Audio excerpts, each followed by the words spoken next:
We don't care about your knots. That time I was kicked out of a game for trying to explain pulley systems.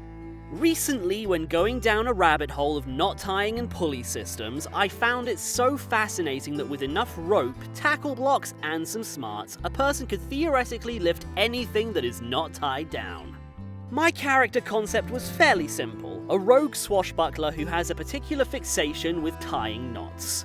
He had a monkey's fist and a dagger as his weapons of choice, a cool ball knot that encases a lead sphere that can be swung like a little mace. At first, the party liked my knot-fueled antics. I strung up a few rocks and created a quick-release knot and smushed an ogre's head in. And I was always making traps. I even opted to dip into Magic Initiate and get the snare spell and covered our primary base in them. Eventually though, the fatigue began to set in and people began using magic to solve their problems.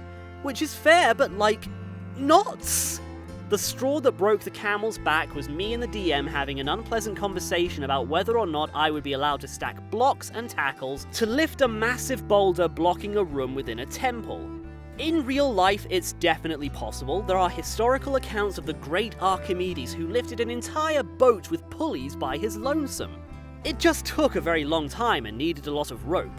So I thought it was a bit unreasonable that he was vetoing the idea. Sadly, I took things too far and, well, I got booted.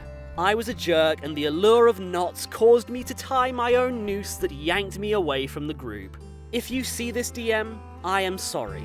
Your roleplay skills are exceptional and I was deeply invested in the world you made. I understand why you were put off by my behavior. So yes, I was the horror story. Let this be a lesson. Knowing when to shut up is one of the most useful skills that anybody should learn.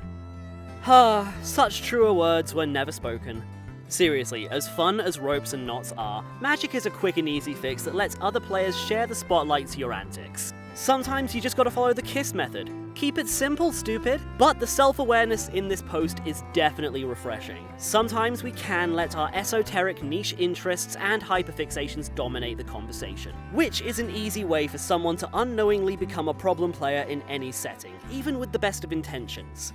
To the OP, I know you got hoisted by your own petard this time, but don't let this get you at the end of your rope. You cottoned on in good time, you didn't get tied down, and you didn't pull the wool over your own eyes. And you spun a great yarn to boot. Just don't string people along next time.